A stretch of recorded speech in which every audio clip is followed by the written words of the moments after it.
And that is possible only in Kochas HaGluyim.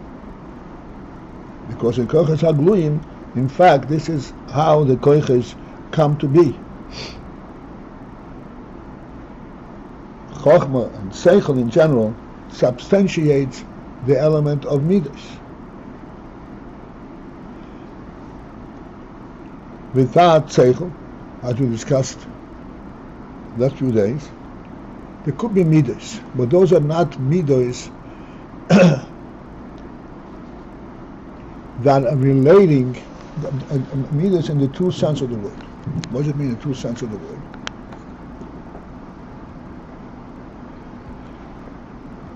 Midas could be a personal expression. I feel thusly. Not that I recognize the truth of this. I recognize your presence, the truth of your being, and the significance and value of your being. And this is why I have an Iyar and respect and so forth. It is my personal reaction. Like I said, if you touch an object and you recognize its presence, this is not recognizing the presence of the object, it is recognize how it affects your touch, your hand. In order to have a true relationship to anything, in directly to the reality of this thing, it has to come through the process of sechel. First you have to recognize that there is such thing as a truth, like the Rambam says. You say that the first being. And everything comes from a first being. So that everything has a substance, a real presence. It deserves its recognition, because as first being, that is the basis for it. And if you recognize its presence simply because you encounter it, without the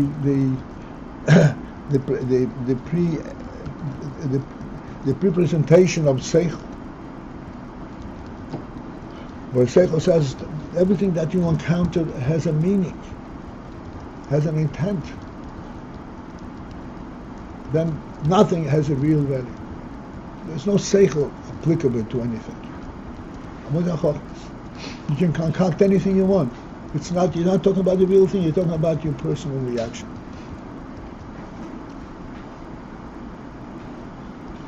It's interesting that touch still has to do with the object itself, and while it's personal, it also seems objective at the same time.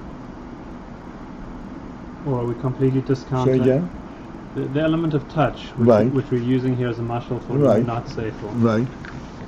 It seems to, yes, relate to the actual thing itself, the contours of the thing itself, and it wouldn't be experienced unless that thing was there. And then that's not the point, of course.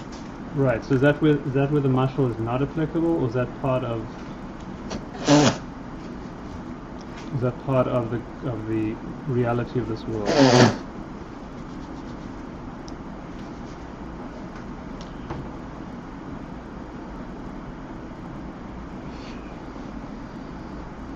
Of course, that you know it because it's there. Also by touch, right? All by touch and everything. Yeah. But how do you know that it's there? Because it is there, or because it affects you? Right. It's primarily because it's affecting you, but also because exclusively because it affects you. No, but it's not exclusively, because you wouldn't be having an experience if it wasn't there showing on. It's not exclusively my experience. It indeed. Yeah, but you don't care the fact that it's there. You care the fact that how it affects you. Right. I don't. That's right. My orientation may not be about it per se, but still. So you're not relating to a true element. You're more focused on your experience of that. That's all you're interested in. But That's all you're interested in.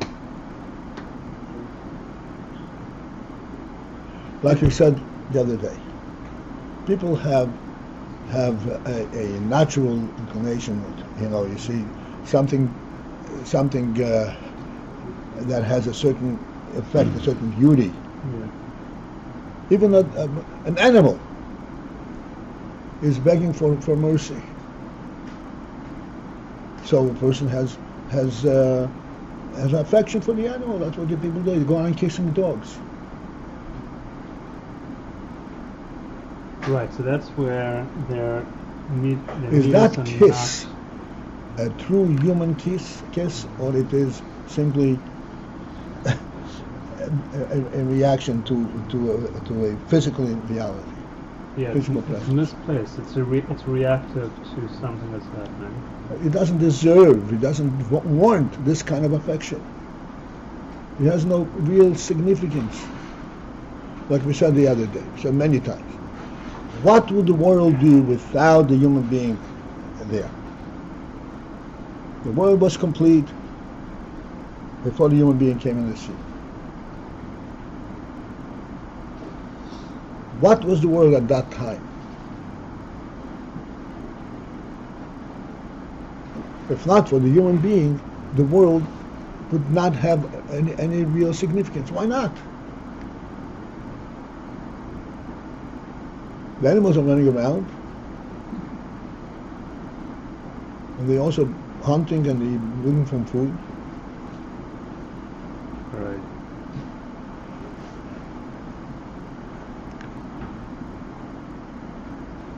What is the significance of a table, going back to in the storage house?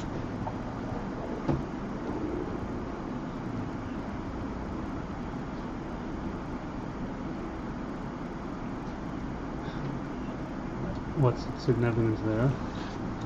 Yeah, what is it? A table in the storage room just takes up room. It's a board with 4 legs. It's not a table. Who defines a table as a table?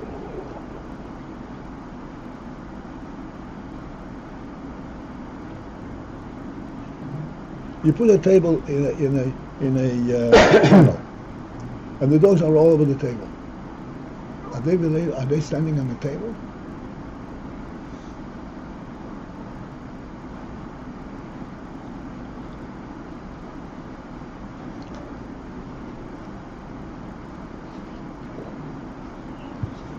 Still have a difficulty?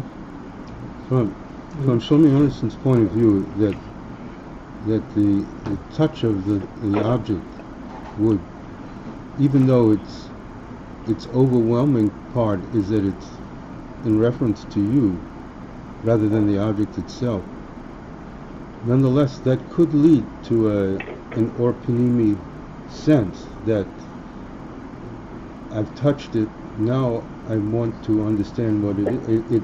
It brings me to want to understand what it is. And that then there begins you have to rephrase that in order to be correct, in order to be honest. Because the object that you touch, when you touch a table, you're not touching a table. You touch a piece of wood. And when you start figuring out, okay, what is it? You're not thinking in terms of what the object is. You're talking about how can I use it? That could be, but since I'm thinking about yesterday's shir where you talked about what is the orpanimi. The godly part is what God gave, and we cannot access that. But the human part is what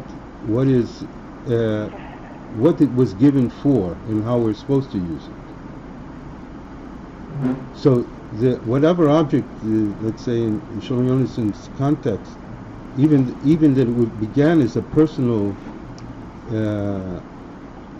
experience, it could lead to the more orpanimi experience of using sechel to know what it's all about. So this is, you have to continue on that line. This is exactly what we are constantly pointing out. The world also, they know what a table is. And they also know what deference is, respect is, and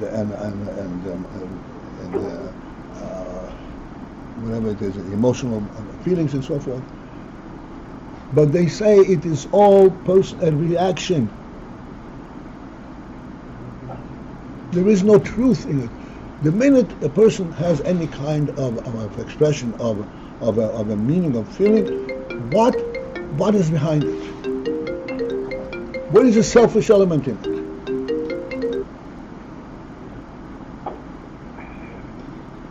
So you're saying that if you do not start with the emotion beginning, you can never get to a reality. That's correct. Things that listen to this. A general is leading troops in fire, and he's enticing them. He's giving them all kinds of encouragements. You go and do your thing.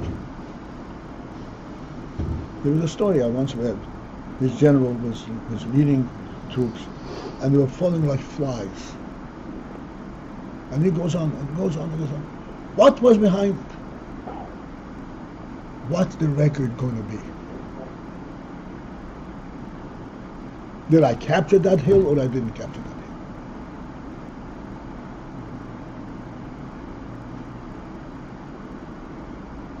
I'm talking about a general, talking about a captain, whatever, a field officer.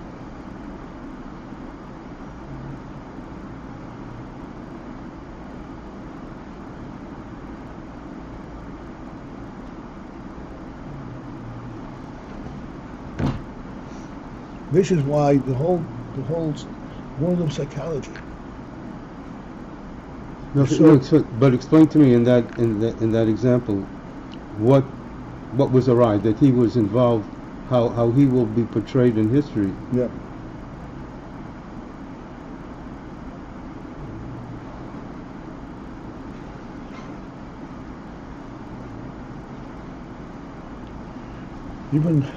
They're not even embarrassed of it. They're ashamed of it. You're talking about a president.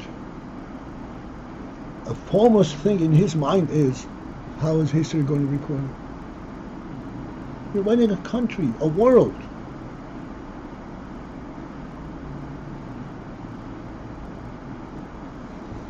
How can you have anything in mind but that?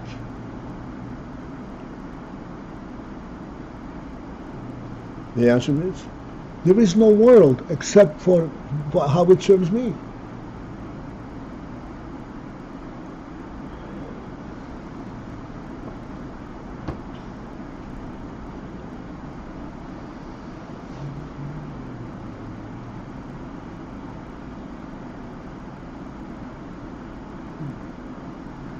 This is why the Torah begins, Bereshis bara Elokim et hashamayim v'ha'aretz. Shamayim v'ha'aretz, we don't need to be told what it is. We see it. We experience it. And if you know the Shamayim v'ha'aretz by your experience, by your discovery, it will always be this Shamayim v'ha'aretz, this meaningless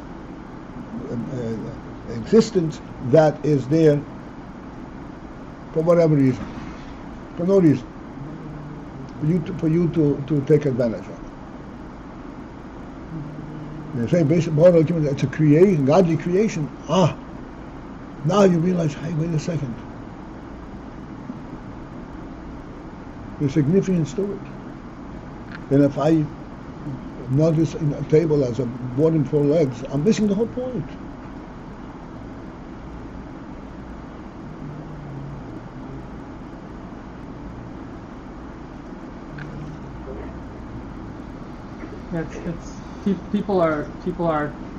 They're in this worldly mindset, and they still have sechel, and the sechel is kind of, it's not able to come out. I mean, it's able to come out, but it's having a real hard time, and they keep numbing it. They try to numb it, and that's what we're talking about. They go to psychology and they take medicine, and they'll kill themselves they'll kill themselves on, like literally, to block it out.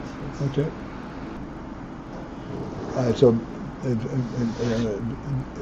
midas have to be preceded by sechel, by moichin. Moichin give it a sense of reality.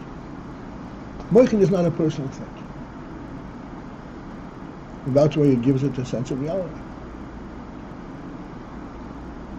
And then you will not confuse affection for a human being, but you'll have affection for a dog. What's the meaning here that sechel is not personal? We have ein deoseum shavim, like people have unique perspectives. Yes. What's the meaning here, not personal? Ein deoseum shavim is a godly phenomenon.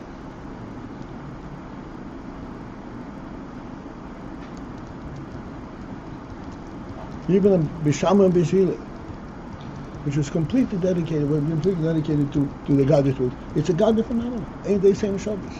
Bishama you go to the Chumrah, means Agvura, and Bishila you call the Kula, means Chesed. This is not a personal thing. This is perceiving the truth, because in fact, in the world, since the Rebbe created it, the Rebbe had imbued in the world all godly qualities, Chesed and Gvura.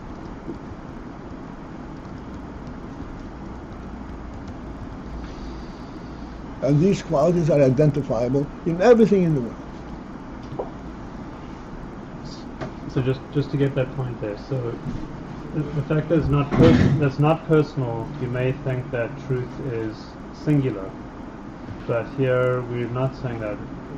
It's not personal, it's truthful, but it's a complete variety of perspectives. You're too general for me. Tell me. So Hillel and Shammai differ. They're both right. They're both true. They differ. And neither The of question them is very simple. personal. How does God want us to relate to this? And on the basis of mind, sechel, not personal basis, they come out with different conclusions. Yes. Because the sechel, the chokhmah, this is where they recognize the godly phenomenon in this, not the worldly phenomenon. Which may make you think they'd come to the same conclusion, but they don't. That's right, because God provides for a total variety. So then on what basis do they know it's not personal? If they're reaching different conclusions. It seems to me that if a group of people try to ascertain the truth, if they work hard enough, they'd come to a unified understanding. But here, So this is the whole ascertain the truth. What does that mean?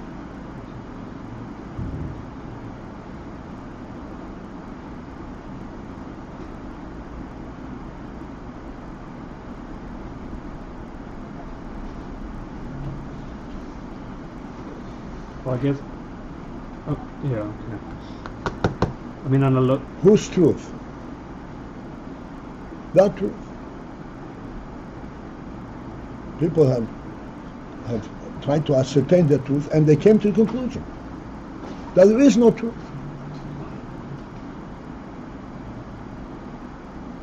This is their conclusion. Everything is plainly selfish. And it's seeking to promote its own and ascertain its own existence. Yeah. It's a joke. So what? I was thinking. Yeah. What did they ignore in this process? I was thinking more in terms of. What did they ignore in that process? I know ascertain. That's the corruption. But how should have it been pursued?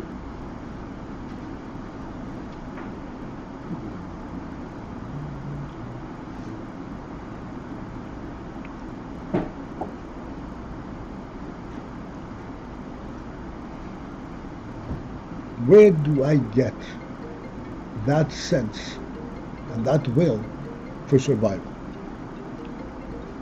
He said, oh, everything wants to survive. Why? Where does the tree get that spirit? I want to survive.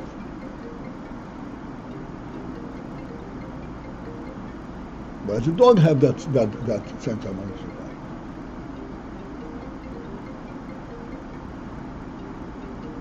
And then lahavdil, where does a human being gets a sense harmonious supply?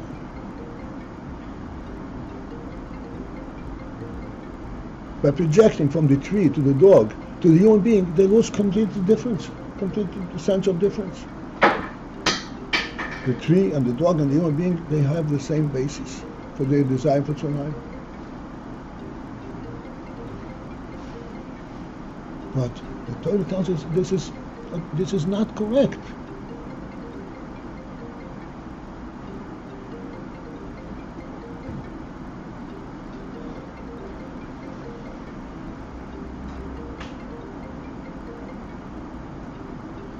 I have a little talk on the blog called Decision Making.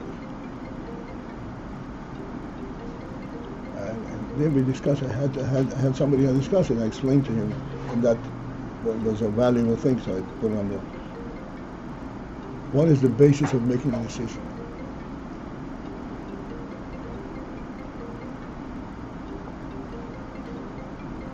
If it is for personal reasons, one way or the other is identical.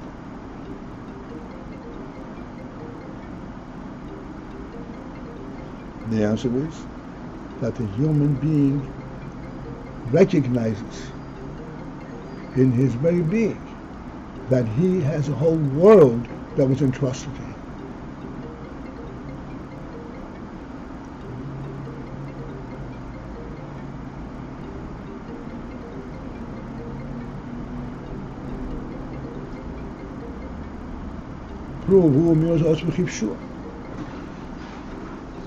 And that opens up a completely perception, a different mindset.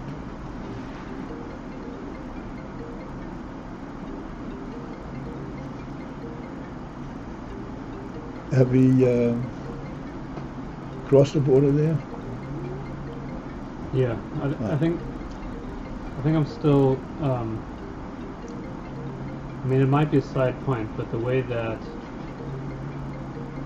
what I was getting at was you have a group of people who are trying to work out a case, a court case, and it's men of good faith, Yerushalayim. So you'd think they'd come to a perspective on what is happening. Masha'en ken by in our mashal Hillel and Shammai, not for personal reasons, but using real sechel. The one comes to chesed, the other one comes to gevura, and that's just a very interesting phenomenon. You may think it would go the opposite way, that they both come to the same page.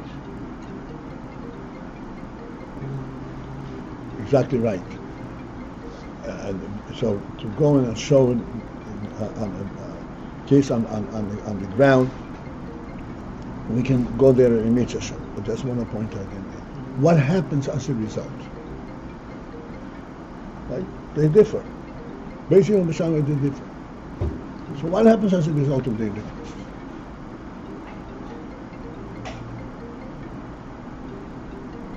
Hello? There are different schools and... What happens as a result? What do they do with the case? They go after the majority. Huh? Go after the majority. They go after the majority. What happens when they go after the majority? Do they remain at war? Nope. Why not? It's the godly truth. That's what it's supposed to be. Huh.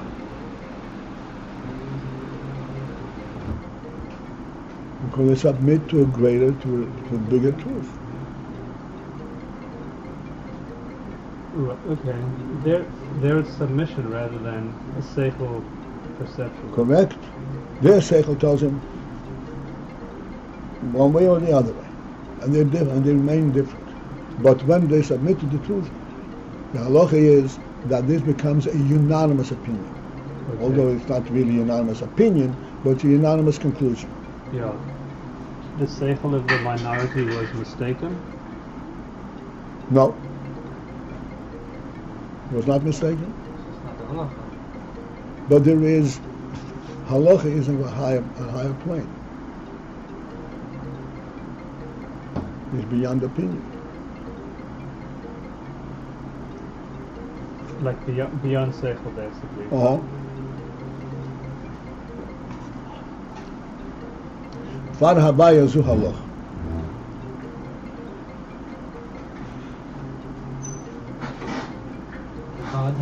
Dvar Havaya. The word of God. Dvar Havaya.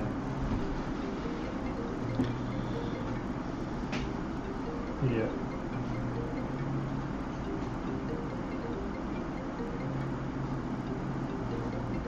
All right. So we covered a lot of ground today.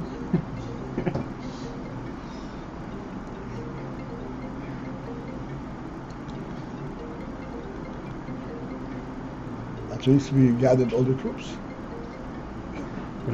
Take the hill. Take the hill. All right, so this is it for this morning. And Mitzvah Shem will reconvene Sunday morning. Have a great Shabbos. Then meet